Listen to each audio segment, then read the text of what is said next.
Und jetzt performen sie bei mir, die coolen Elbstreicher.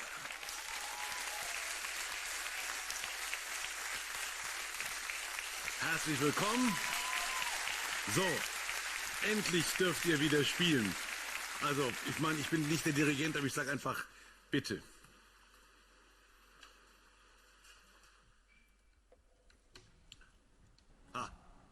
Eins fehlt und ich glaube, das können wir herstellen, nämlich das Publikum.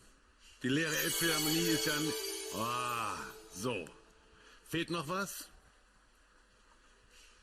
Wer?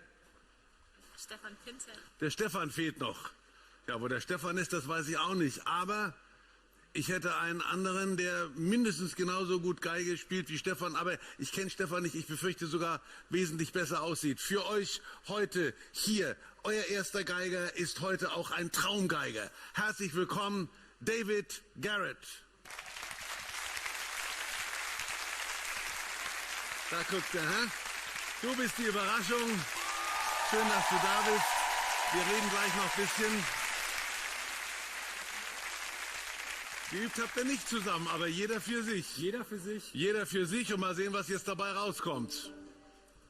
Die Damen zittern leicht, aber das macht ja ist gut fürs Vibrato.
Amazing Grace.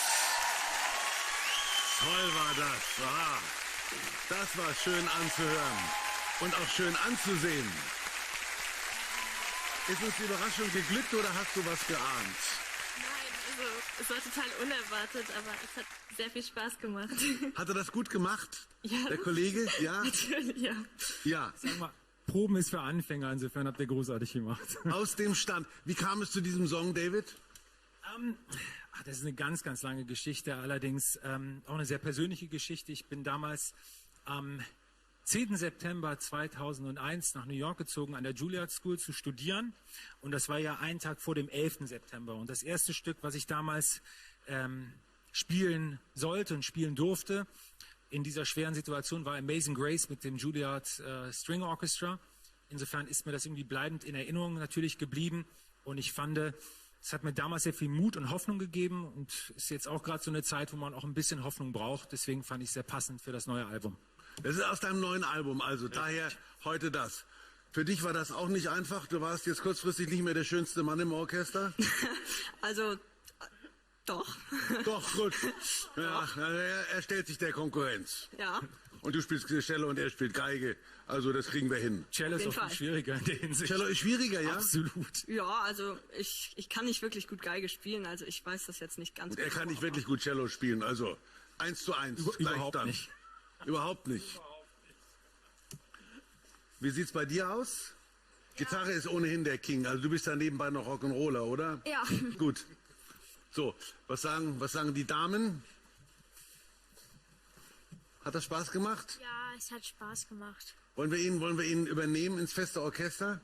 Ja, Und wie sieht das jetzt aus mit der Elbphilharmonie? Das habt ihr immer noch im Auge. Das Konzert findet irgendwann statt. Wenn es geht mit ihm. ja. Das wär in Ordnung. So, Ich würde mich sehr freuen. Immer wieder gerne. merkst du, ob so ein Klangkörper quasi Kraft hat? Also du hast dich gut unterstützt gefühlt. Ja, natürlich. Also jetzt muss man fairerweise sagen, das ist natürlich eine absolute Überraschung. Auch ich habe das in diesem Ensemble noch nicht spielen dürfen. Aber Das ich war hab mich wirklich, also auch für unser Publikum. Wir haben da nicht gemogelt, wir haben da nicht geübt zusammen. ein Soundcheck, gar nichts. Die wussten von wirklich gar nichts. Deswegen möchte ich Ihnen auch einen Gefallen tun, diesem Orchester.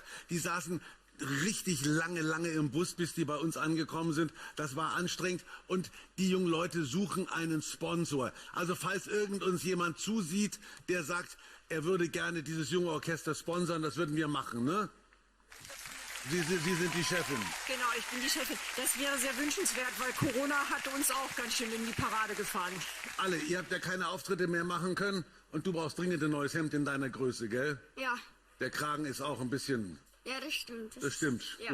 Gut. Also, David, bei dir ist alles in Ordnung? Bei mir ist alles wunderbar. Es war natürlich auch ein sehr entspanntes Jahr, muss man fairerweise sagen. Ich Du habe hast es dann so rumgedreht. Andere sagen, wir konnten nicht auftreten. Du sagst, ich muss nicht auftreten. Ich habe ja schon in meinem Leben den einen oder anderen Auftritt hinter mir. Natürlich vermisse ich das, Musik machen zu dürfen. Es war mir heute auch eine Ehre, ein bisschen was wieder auch mit einem Orchester zu spielen. Das ist ja schon Ewigkeiten her. Fühlt sich mir zumindest so an. Ich meine, man kann natürlich zu Hause arbeiten und musizieren, aber im Endeffekt so das Gefühl, auf der Bühne zu stehen, ich glaube, das wisst ihr alle, das ist was ganz Besonderes und dafür leben wir auch ein Stück weit. So, es gibt noch ein Geschenk. Es gibt nämlich diesen Auftritt, Dankeschön, für euch auf CD. Und den könnt ihr euch mit nach Hause nehmen. Absolut, aber ich habe noch eine kleine Sache oben drauf gepackt. Und zwar, ich hoffe ja, dass die Konzerte so bald wie möglich wieder losgehen. Und im Jahr 2022 bin ich natürlich auch momentan unterwegs mit einer Tour. Und ich spiele in Hamburg. Und ich würde euch alle ganz, ganz herzlich einladen. Ihr könnt auch Backstage kommen und euch das ein bisschen vorher angucken. Und würde ich mich sehr freuen, wenn ihr Zeit und Lust habt, euch das mal in der großen Halle anzugucken. Das ist ein Wort. Und für euch alle zum Abschied einen Originalapplaus aus der Elbphilharmonie. So hätte aber das jetzt auch aufhören. Den kriegst du auch. Guck mal, der eine steht sogar. Das verneigen, lasst uns nochmal. Und wir verneigen uns alle so, wie sich das gehört. Jawohl. Dankeschön, David. Dankeschön, Thomas. Die coolen